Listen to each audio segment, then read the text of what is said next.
got this baggage door cut out. It's kind of scraggly looking, but that's for purpose. Had to cut it out anywhere where there's a bend so that I could iron in this lip here. There's a real subtle, like, I don't know, strong 1/8 inch lip that you got to get it glued in, and if you don't relief cut it, the fabric wants to bind. But it turned out really good. It's all in really tight in the lip there, and that's what will show.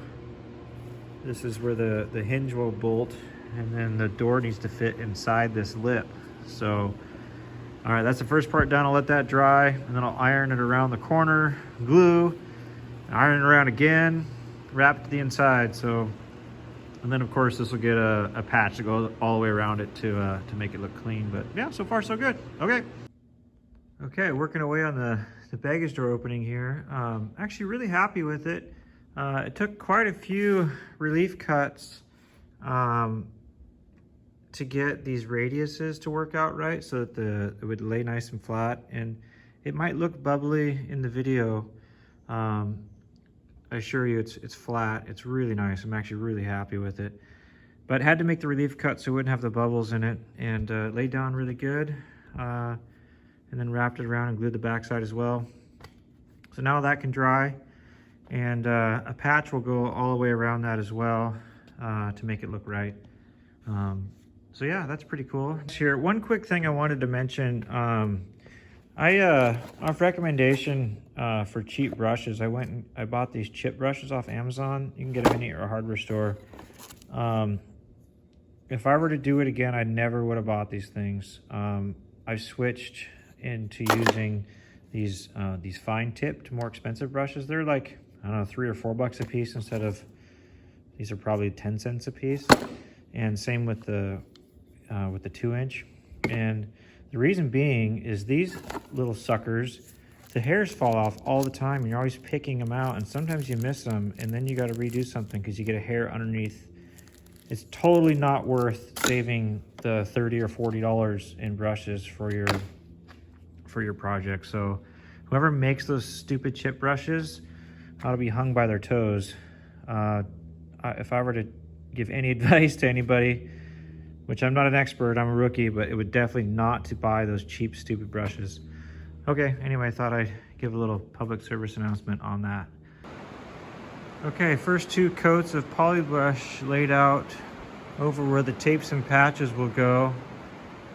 I tried to do a better job of staying in the lines this time, so that I won't have excess on the edges of the tapes, because I fear that on the wings over here, I'm probably gonna go ahead and have to clean up a lot of this excess before paint, because it got a little thick on those areas. I'll get some confirmation from some experts, but I think I'm gonna have to clean a lot of those up here before the next layer of poly brush goes down, and I'm hoping that being a little bit more precise here and a little more careful will pay off in the long run. So anyway, all right, so the next step will be putting the plastic grommets on, and then applying these tapes and patches. Okay, pretty far along here in the tapes, going really well. I thought I'd kind of show you what I was talking about in the wing build with the grommet and the patch.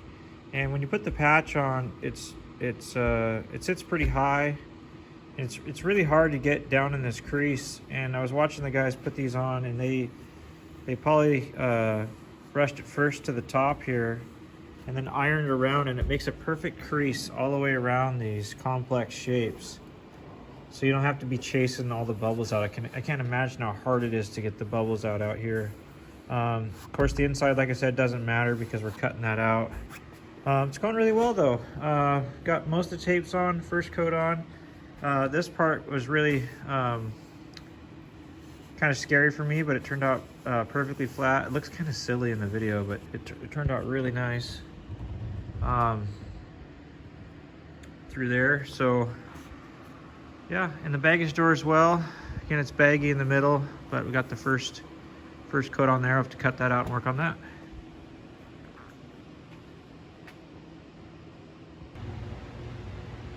Okay, super excited.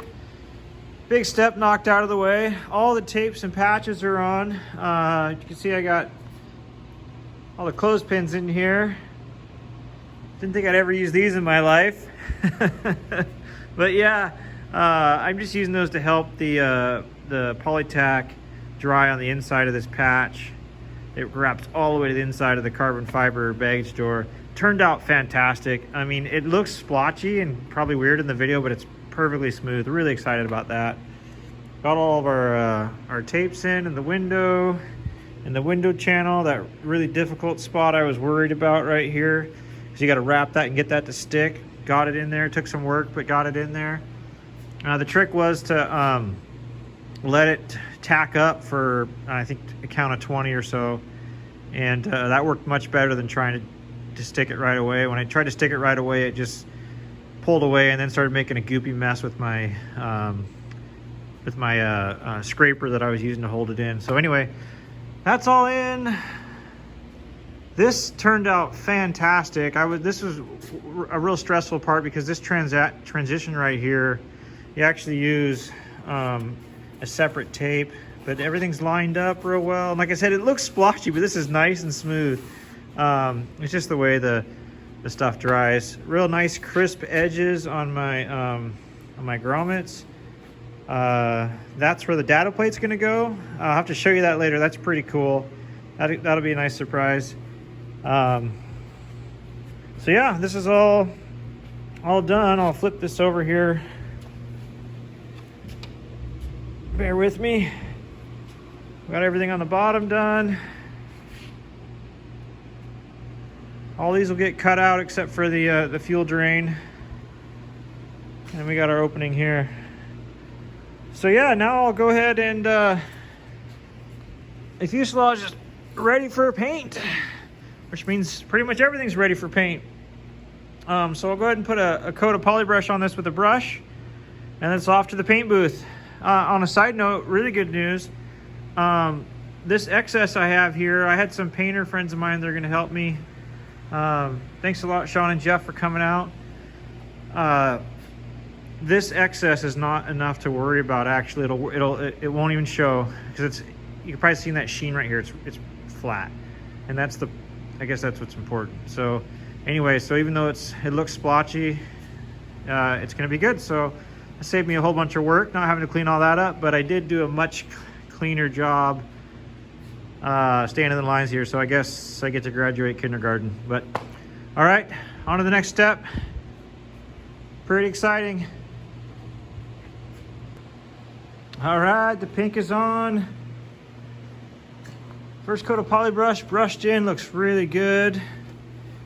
It's pretty cool. You can see the stringers through the, gosh, it's funny how light it looks on the video. It's actually pretty dark pink. But yeah, pretty cool. That's it. All right. Now we can take this to the paint booth.